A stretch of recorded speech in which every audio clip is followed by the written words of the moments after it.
अक्षय तृतीयेला आमच्या गावच्या यात्रे दिवशी आमचे ग्रामदैवत श्री भैरवनाथाला नैवेद्य म्हणून ही गव्हाची खीर बनवली जाते। त्या दिवशी प्रत्येक घराघरामध्ये ही खीर मनोभावे बनवली जाते नैवेद्य म्हणून।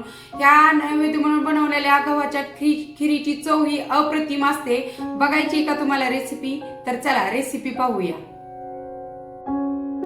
नमस्कार, मी रेश्मा, तुम्हा सगळ्यांचं रेश्मा लोकरे रेसिपीज मध्ये स्वागत आहे। आज आपण श्री भैरवनाथाला केल्या जाणाऱ्या नैवेद्य म्हणून केल्या जाणाऱ्या गव्हाच्या खीरीची रेसिपी पाहणार आहोत।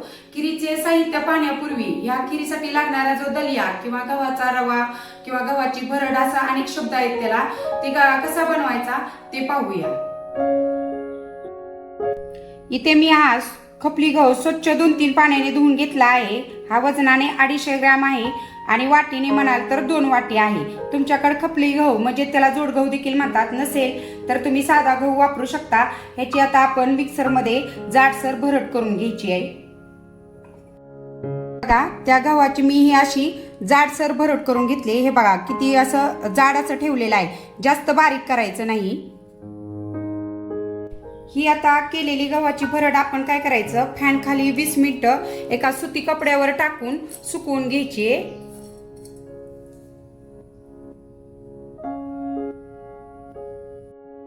फॅन खाली 20 मिनिटं सुकवल्यानंतर ही भरड बघा आपली चांगली कोरडी पडली आहे। आता मी काय केली, एका सुपामध्ये काढून घेतली। तुमच्याकडे जर सूप नसेल तर तुम्ही काय करायचंय, एका पसरट ताटामध्ये काढून घ्यायचं आणि असं पाकडायचं। म्हणजे काय होतं, हा जो कोंडा आहे तो पुढे येतो आणि ही स्वच्छ भरड मागे राहते।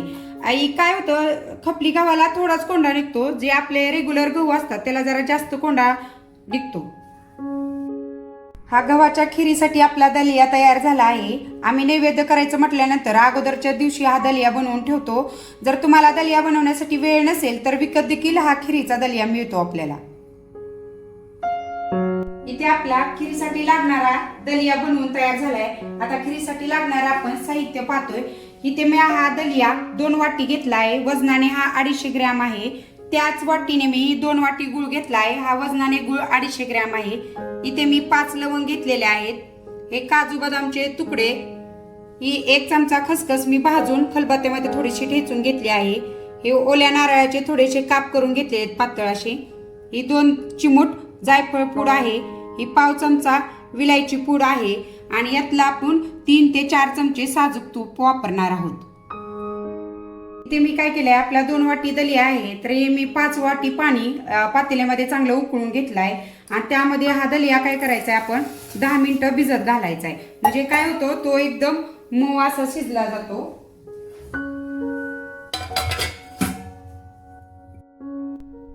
हा दलिया आपण उकळत्या पाण्यामध्ये 10 मिनिटं भिजवून घेतलाय आणि हे बघा तो छान भिजलाय देखील। आता आपण ह्या पाण्यासोबतच तो कुकर मध्ये शिजवून घ्यायचा आहे।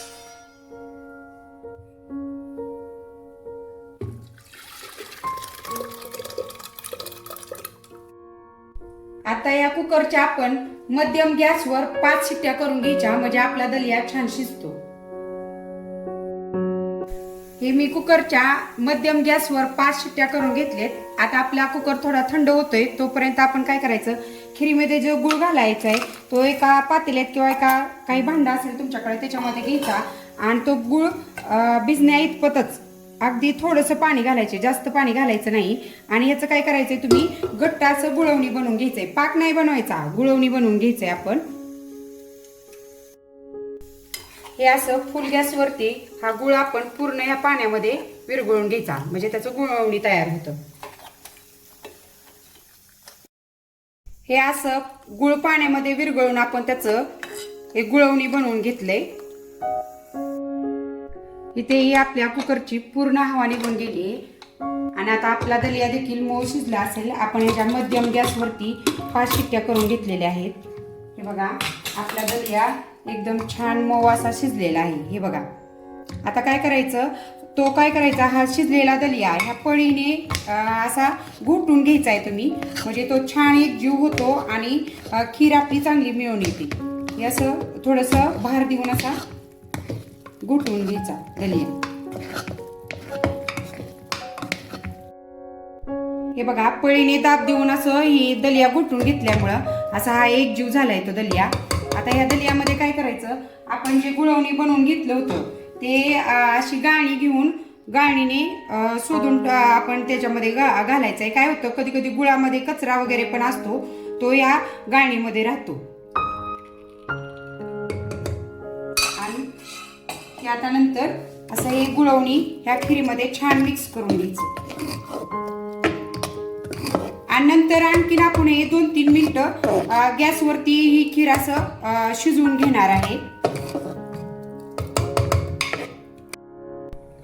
गॅस चालू करून ही मी खीर अशी ही 2-3 मिनिटासाठी गॅसवर ठेवली आहे. आता ह्याच्यामध्ये काय करायचंय, आपण जी खसखस भाजून त्याची पूड करून घेतली होती ती घालायची, वेलची पूड आणि ही जायफळ पूड घालायची आणि छान अशी ह्याच्यामध्ये मिक्स करून घ्यायची.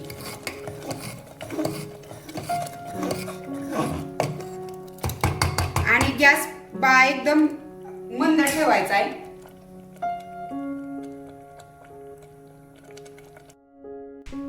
आपली खीर 2-3 मिनिटासाठी आपण मंद गॅसवर ठेवली आहे. तोपर्यंत दुसरीकडे काय करायचंय, एका फोडणी पात्रामध्ये मोठे 3 चमचे मी साजूक तूप घेतलेले आहे. त्याच्यामध्ये हे आपले काजू बदामाचे तुकडे, ही लवंग आणि हे ओल्या नारळाचे तुकडे घालून हे चांगले ह्याच्यामध्ये लालसर होईपर्यंत तुपामध्ये परतून घ्यायचेत आपण.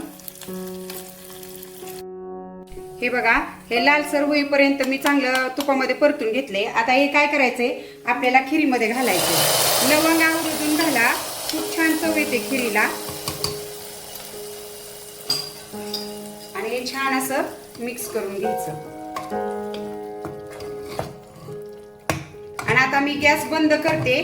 आता ही आपली खीर तयार झाली आहे.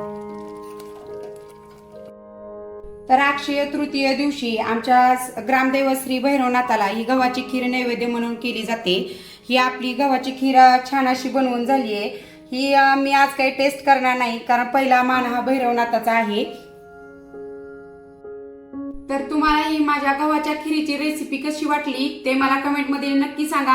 आणि तुमच्या तिकडे ही ग्रामदैवताला नैवेद्य म्हणून यात्रे दिवशी काय बनवलं जाते तेही मला आवर्जून कमेंटमध्ये सांगा. आणि आणखीन तुम्ही आपल्या चॅनलला सबस्क्राईब केलं नसेल तर नक्की सबस्क्राईब करा. धन्यवाद.